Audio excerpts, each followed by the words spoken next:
This next project for the painting class has to do with monochromatic studies. Monochromatic, mono being one, chromatic dealing with color. And so what I want you to do is pick a color that has a deep value. These examples are basically blues and reds. You wouldn't want to use a yellow or anything very light. You want something that you can have a good variation of value in. So let's talk about these individual paintings. This first work is a student work, and you can tell the light source is coming from this direction. The core shadow is a little bit darker here. There's reflective light coming off of the cone onto the cube, and so that lightens the cube here, but the rest of it is darkened.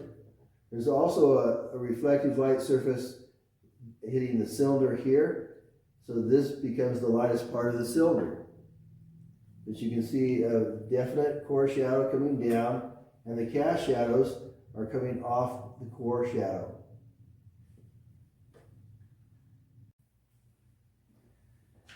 Now this is a piece that I did a few years back, and you'll notice that, for instance, this cast shadow, a little bit lighter where there's some reflective light here. Side of the cone, a little bit lighter where there's reflective light. The side of the cube where the cone is having light bounce off of it over here, a lot lighter here, and then as you get to the edges it darkens a little bit. There's a weakness in this in that wherever the edge of the object is, if it's in the light, you kind of lose it. Everything's white. So we're going to talk about how to remedy that. Now in this example, you can see a lot of the same similarities, a little bit lighter right here, where the light is bouncing off the bottom of the sphere and lightening that cast shadow.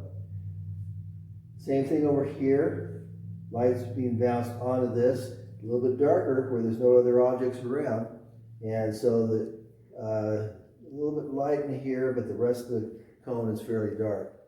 Now what I did here was I took a very, very light wash and came along anywhere that there was a white edge against the white paper.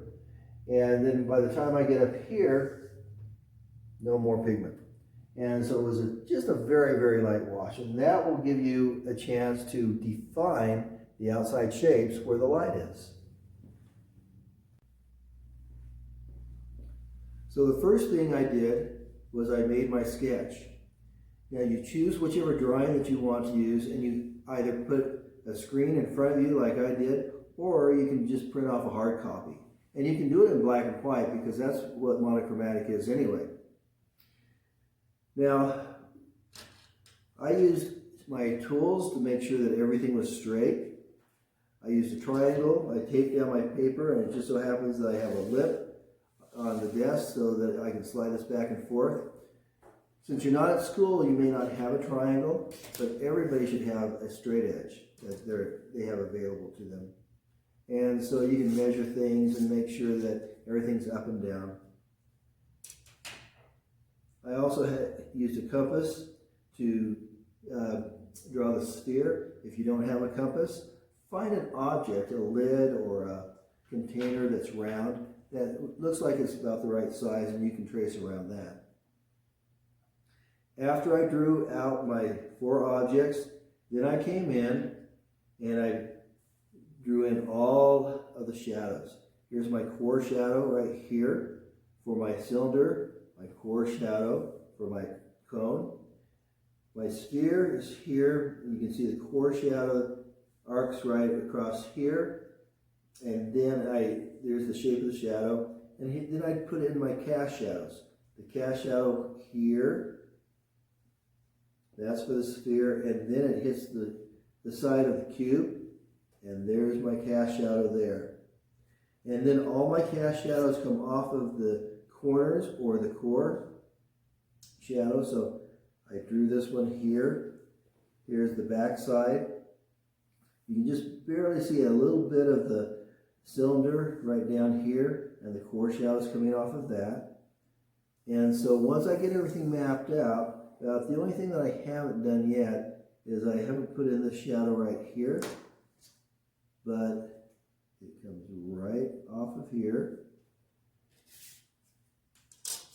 And then as I look at my photograph,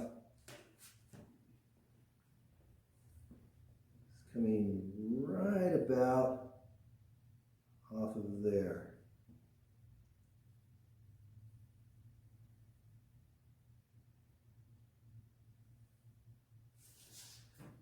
So now I'm ready to start painting. Okay, now I'm ready to paint. So the next thing I did was I removed all of the tape so I could move this around, and I chose my color, which is a phthalo blue. And so it's intense enough in color that it will give you good lights and darks and good shadows. So I put the phthalo blue in the palette. I've added water to it. Remember, this is transparent watercolor paint, so I don't want it so thick that it looks opaque. I want to be able to have it be light and dark all through its value range, but still have a hint of the paper coming through for the brightness. I'm going to start with the cylinder on top, and the paper that I'm using is 11 by 15. So it's 11 high, 15 wide. And it's the largest piece of paper that you use in this class. Now when I look at my cylinder, this is the darkest side. You know, this is one of the most intense shadows I see. So I'm going to start with a fairly dark shadow.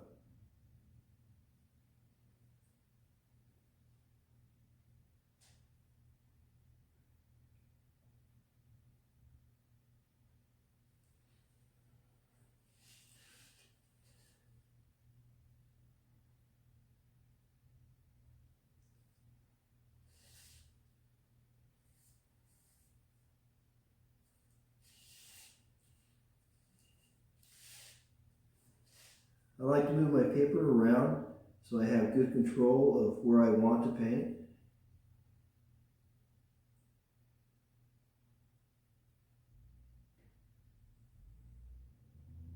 I try to take my time so that I steady.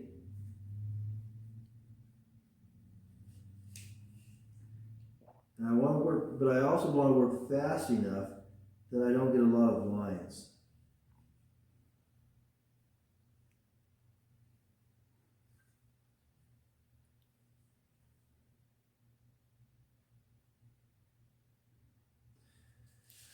Now my core shadow is going to be very dark, so I want to make sure that I have some intensity of value there.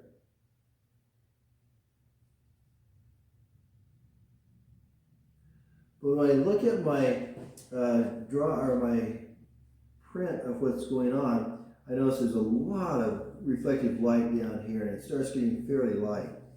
So that's the area that I want to make sure that I keep a little bit lighter. So I'm going to add water to my brush and drag the pigment up.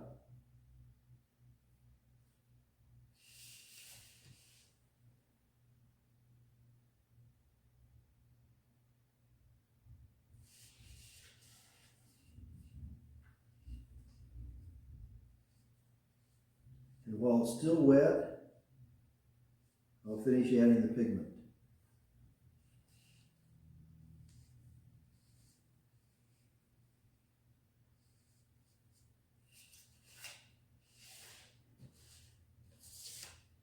At this point, I can keep adding more pigment where it needs to be.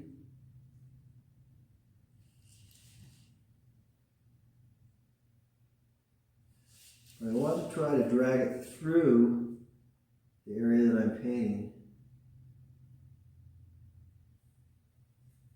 so I can have everything be a little bit more gradual as far as the transitions.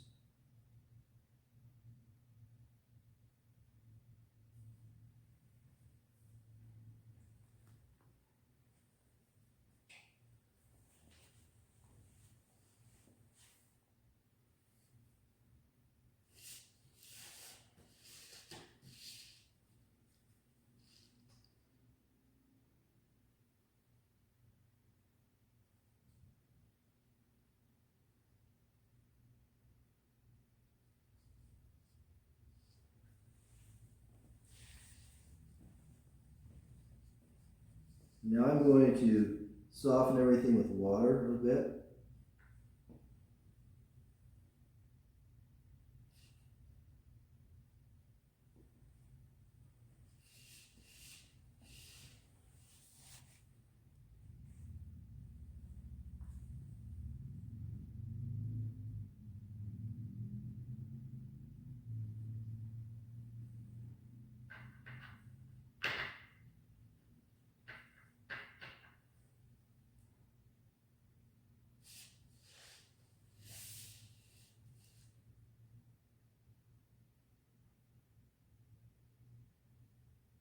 The other thing that I can do is I can also wait until this dries and then come back and intensify some of the areas that I want to be darker in value.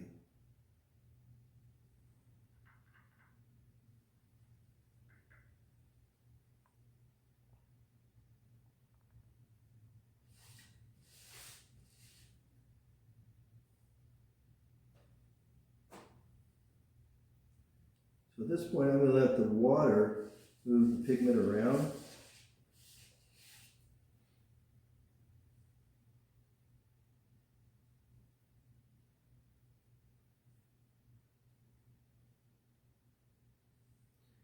And since my cylinder is curved and round, I think I'll finish off by dragging everything laterally.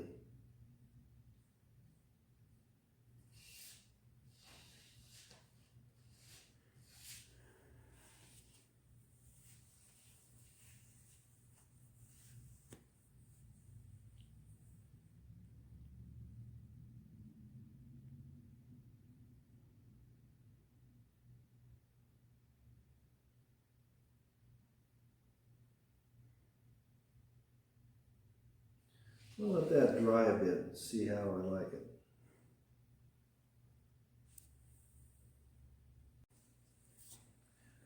Okay, so I've done the same thing with the cone that I did with the cylinder.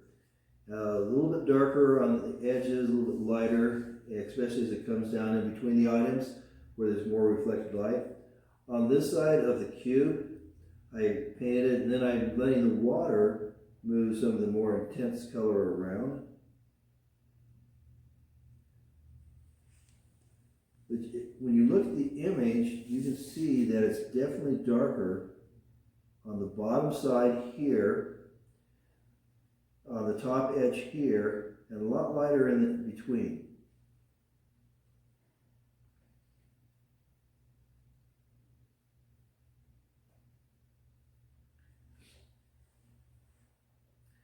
So I have the sphere left, and that's what I'm going to concentrate on right now. There's just a slight wash on it, on this side. There's a very distinct core shadow, but there's still a little bit of color coming over on this side. It's not quite as abrupt as I think it should be, but so I'm going to get some water. Actually, I think I'll wait for the end of that. I'm going to do the core shadow now, work on what is dark.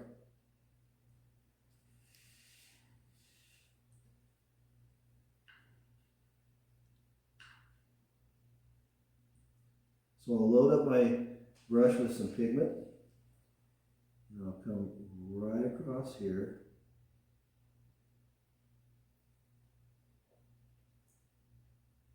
And then it really lightens as it comes across the two far edges of the core shadow. So I'll intensify it in here.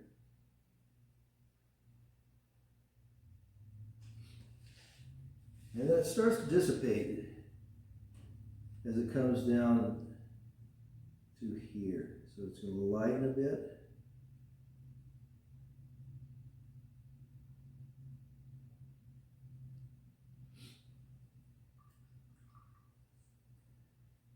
I'm going to put water down here and let everything kind of start running into it.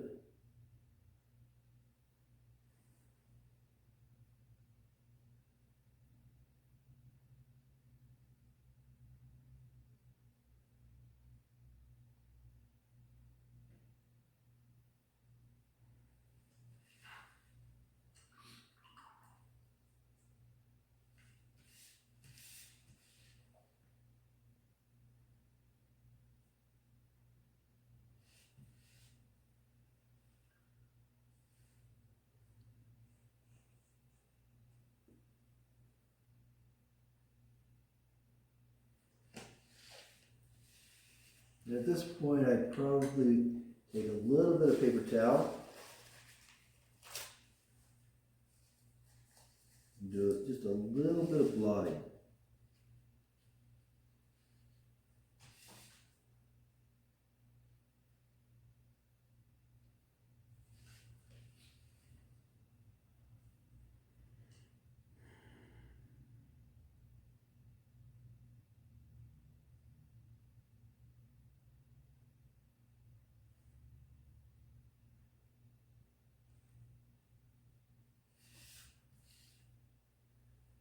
I'll add just a little bit more pigment here on the score shadow.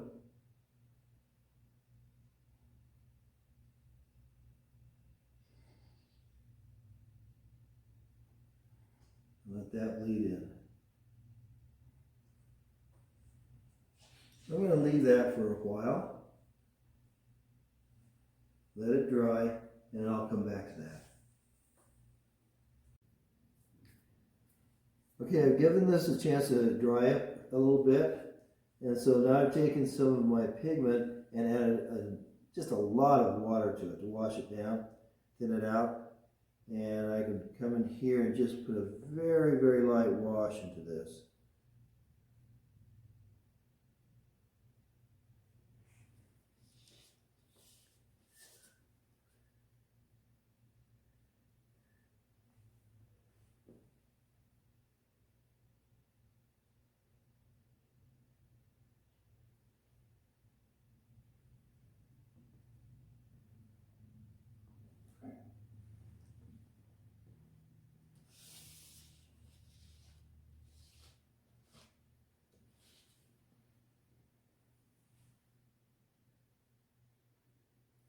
Now, there's a fairly strong reflected light over here in this corner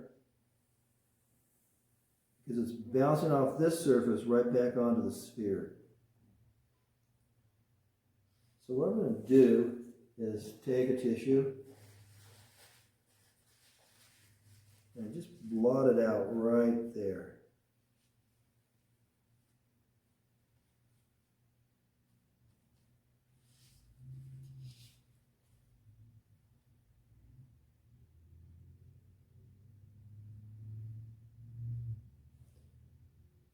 Okay. And then it does darken a little bit right across here.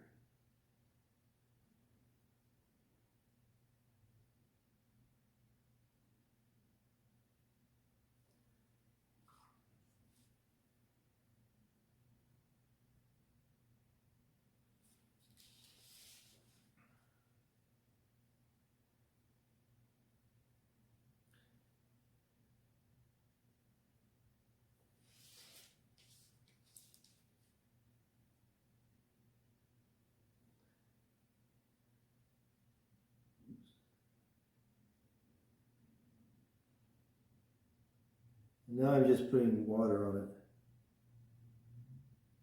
soften everything out.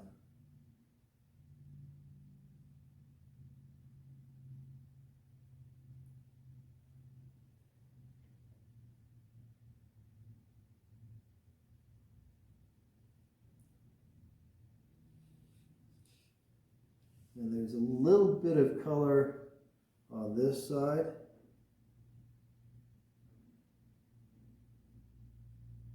But not much.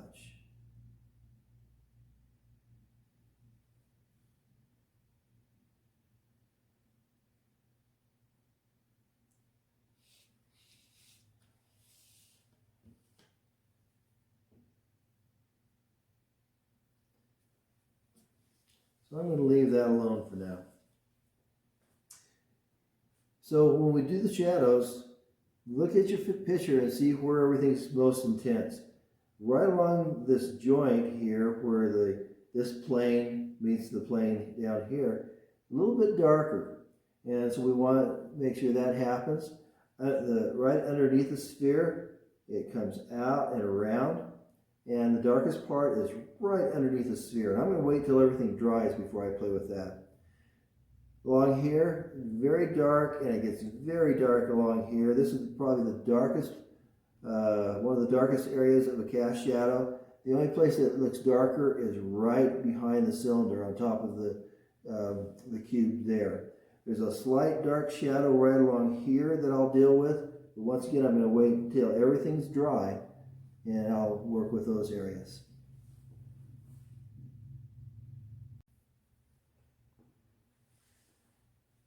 And so after letting things dry, I put in the cast shadows, and you'll notice that on this one it's darkest underneath the sphere, and then there's a light area in here, and then it's kind of dark right along where the two planes meet.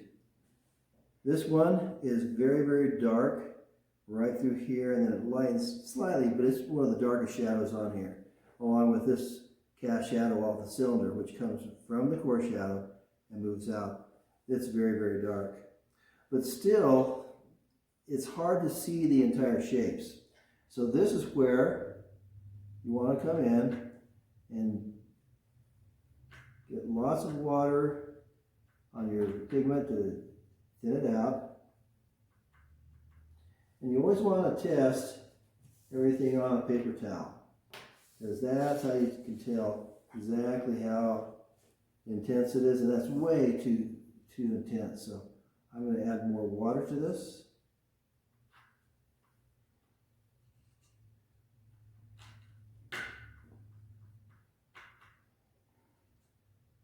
What I'm looking for is just a hint of color to define my edges and to create kind of a mist of a background. I think that's a little bit better. So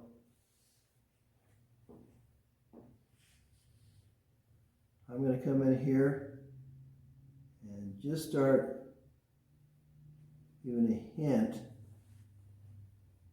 of a background.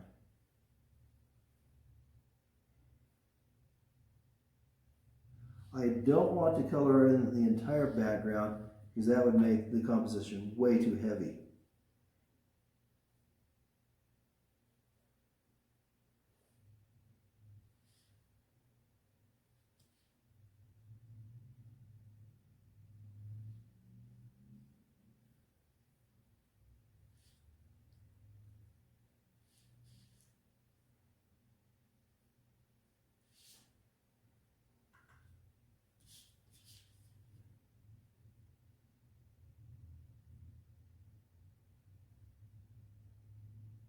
This gives me a chance to define the shapes so they don't just simply disappear into a white field.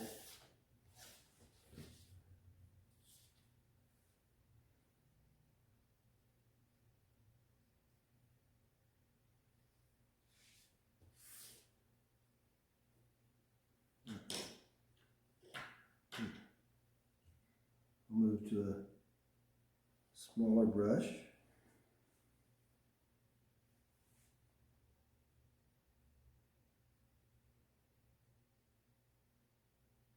One of the things that you can do is you can always tip your paper and let the water kind of run, and that'll move things around too.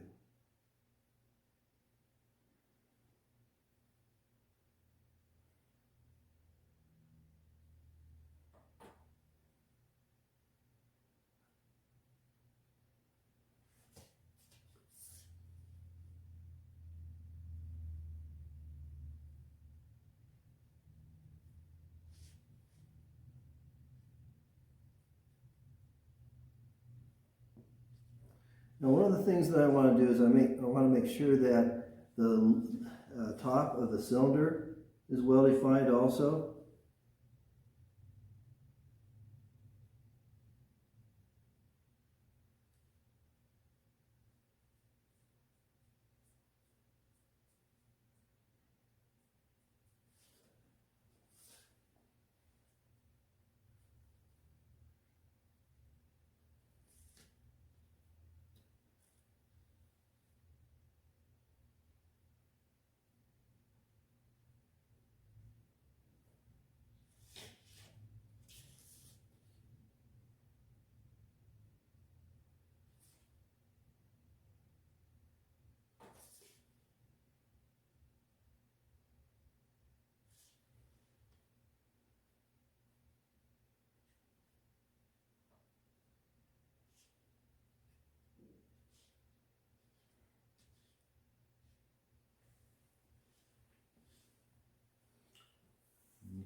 So I'm going to just soften these lines a little bit.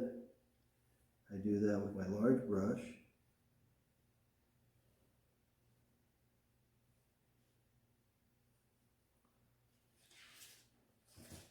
The only other place that I need to work is right here in this back corner.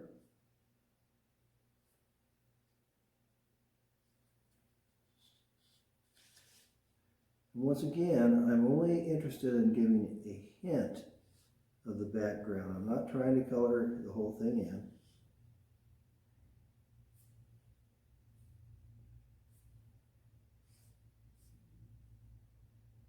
I think this is pretty good at this point.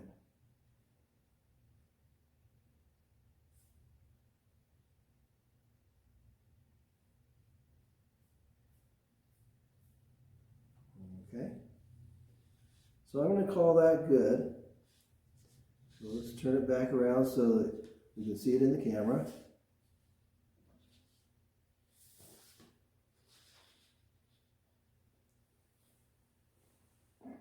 Okay. I think I want to do a little bit more here.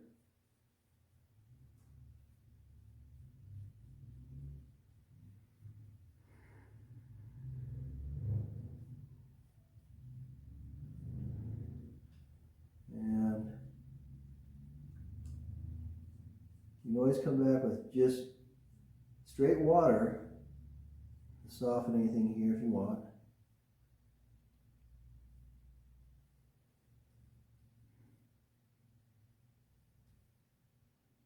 And I think I'll probably right in here just a bit.